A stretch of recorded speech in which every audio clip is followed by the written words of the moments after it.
So hello guys, welcome to our channel और welcome back to our channel. तो आज हम लोग इस वीडियो में पढ़ेंगे प्रिपरेशन ऑफ इमल्शंस कि इमल्शंस को प्रिपेयर कैसे किया जाता है। तो हम लोगों ने सस्पेंशन का प्रिपरेशन तो पढ़ ही लिया था, इसमें हम लोग इमल्शन का प्रिपरेशन पढ़ेंगे।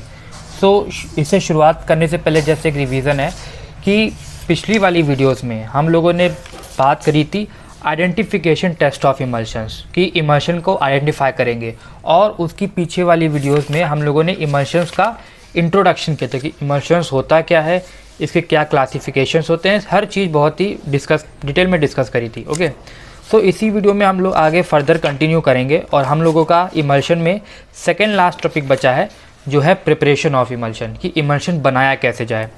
ओके, सो इमल्शन बनाने से पहले हम लोगों को उसकी इंग्रेडिएंट्स को जानना हो कि हमें एक इमल्शन तो बनाना है तो हमें क्या चाहिए। हम सबको पता है इमल्शन में क्या होता है, दो फेज़ होती हैं, एक होती है ऑयल और दूसरी होती है वाटर। तो हम लोग ऑयल और वाटर को लाना है हमें साथ में, उन दोनों को मिक्स करना है।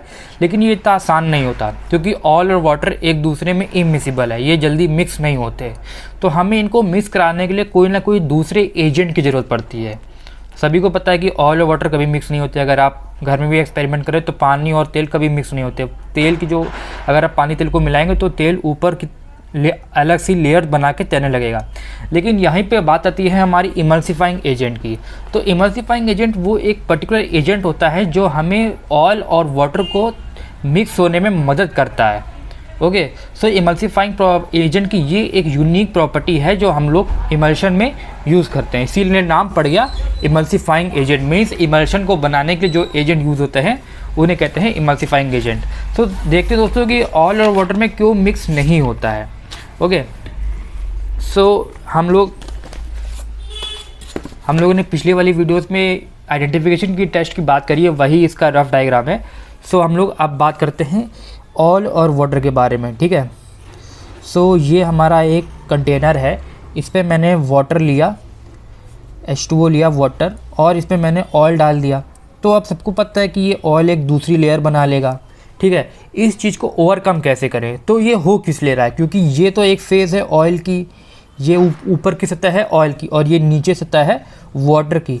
इन दोनों के बीच में जो है हमारे पास जो हमें दिक्कत कर रहा है वो है इंटरफेशियल टेंशन। इंटरफेशियल टेंशन, इस इंटरफेशियल टेंशन के कारण ही ये दोनों जो हैं मिक्स नहीं हो पा रहे हैं।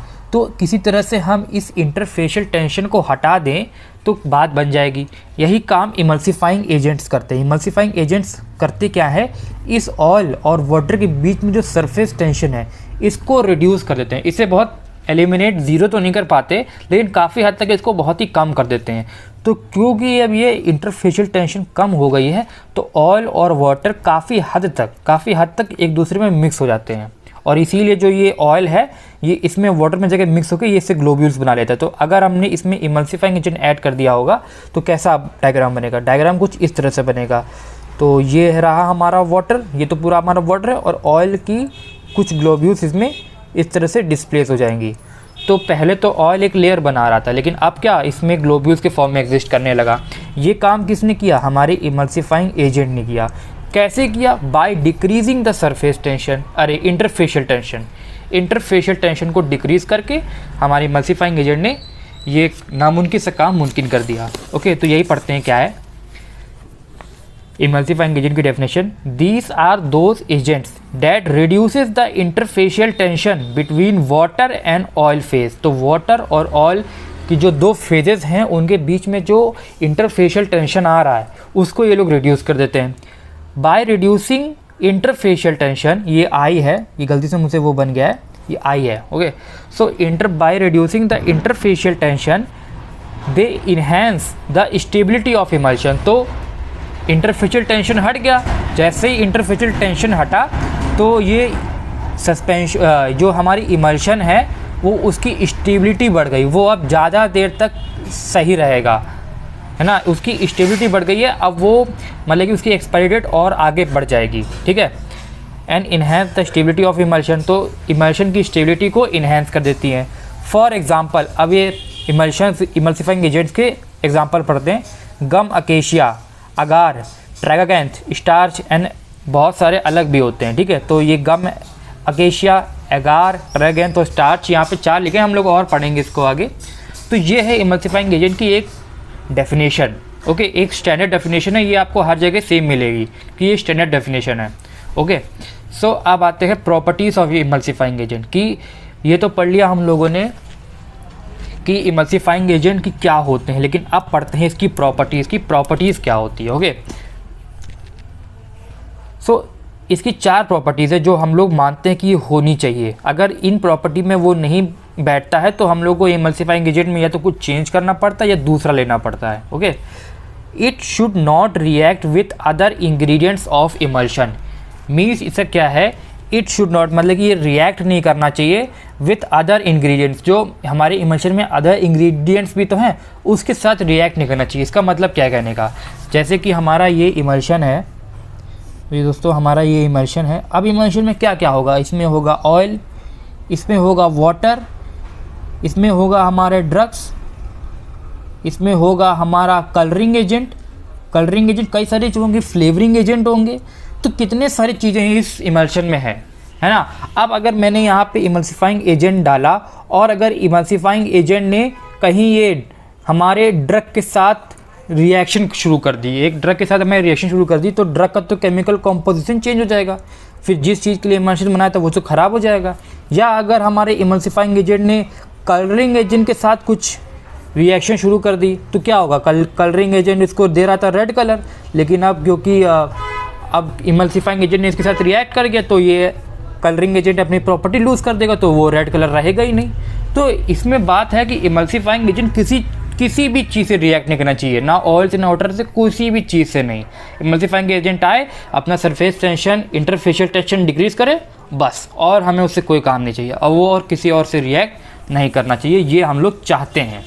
ओके, और इसीलिए हम लोग कई सारे लैब में कई सारे इमल्सिफाइंग एजेंट्स बनाते हैं और ये चीज़ का ध्यान रखते हैं कि वो सिर्फ और सिर्फ इंटरफेशियल टेंशन ही को रिड्यूस करे और कुछ ना करे।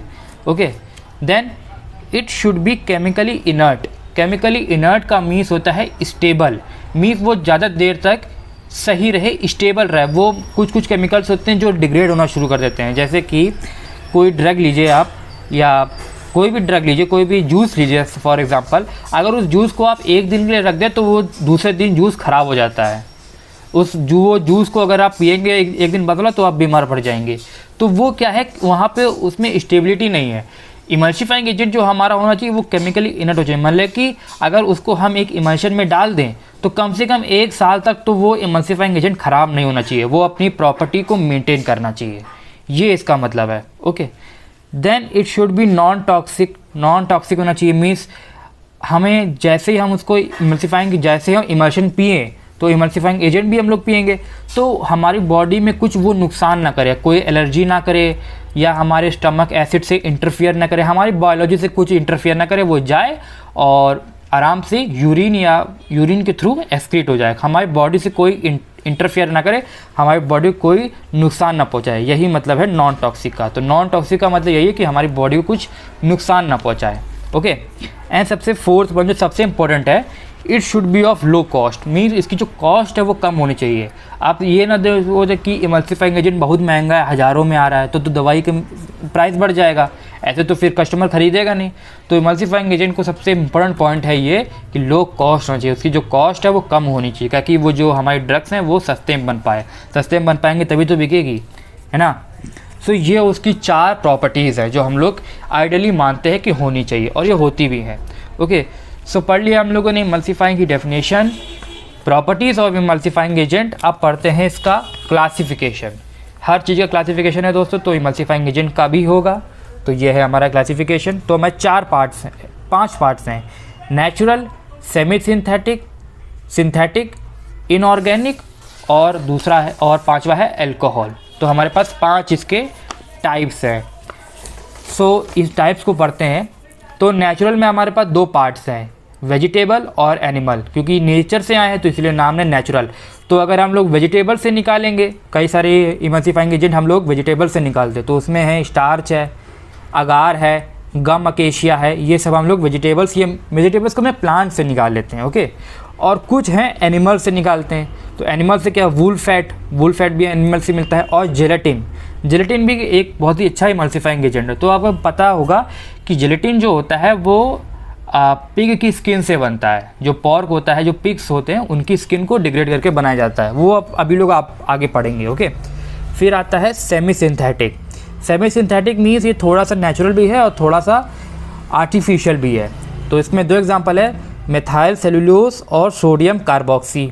ओके, सिंथेटिक मीन्स ये कम्प्लीटली आर्टिफिशियली मेड है। इसमें मतलब कि नेचर का कोई पार्ट नहीं लिया, ये टोटली लैब में बनाया गया है। तो इसमें 3 है, एनायनिक, कैटायनिक और नॉन आयनिक। कैटायनिक आपको पता ही होगा, एनायनिक पता है, और नॉन आयनिक जिसमें कोई भी आयन ना हो। ओके, फिर आता है हमारा इनऑर्गेनिक, जहाँ पे ऑर्गेनिक मैटर ना हो। तो इधर है milk of magnesia, magnesium oxide और मैग्नीशियम बेंटोनाइट। तो ये तीनों एग्जाम्पल बहुत इंपॉर्टेंट है, अभी आप लोगों को आगे भी आएंगे। ओके, सो इनऑर्गेनिक के ये 3 हैं हमारे पास। ओके, और सबसे लास्ट में जो एल्कोहल्स है, एल्कोहल से भी हम लोग काफ़ी सारे इमल्सिफाइंग एजेंट्स बनाते हैं। वो है कार्बोवैक्सेस, कोलेस्ट्रॉल और लैकिथिन्स। लैकिथिन्स भी बहुत इंपॉर्टेंट होता है, एक बहुत ही अच्छा इमल्सिफाइंग एजेंट है, हम लोग इसे काफ़ी यूज़ करते हैं। सो ये है हमारे एल्कोहल्स के। तो ये था दोस्तों इमल्सिफाइंग एजेंट का एक ब्रीफ इंट्रोडक्शन या उसके बारे में ब्रीफ एक्सप्लेनेशन कि क्या होता है इमल्सिफाइंग एजेंट, क्या प्रॉपर्टीज़ होती हैं और क्या क्लासिफिकेशंस होते हैं। तो दोस्तों नेक्स्ट वीडियोस जो है उसमें हम लोग पढ़ेंगे स्टेबिलिटी प्रॉब्लम्स विद इमल्शन, कि इमल्शन से स्टेबिलिटी प्रॉब्लम्स क्या होती हैं। ओके, सो वो हम लोग नेक्स्ट वीडियो में पढ़ेंगे। Okay, thank you guys.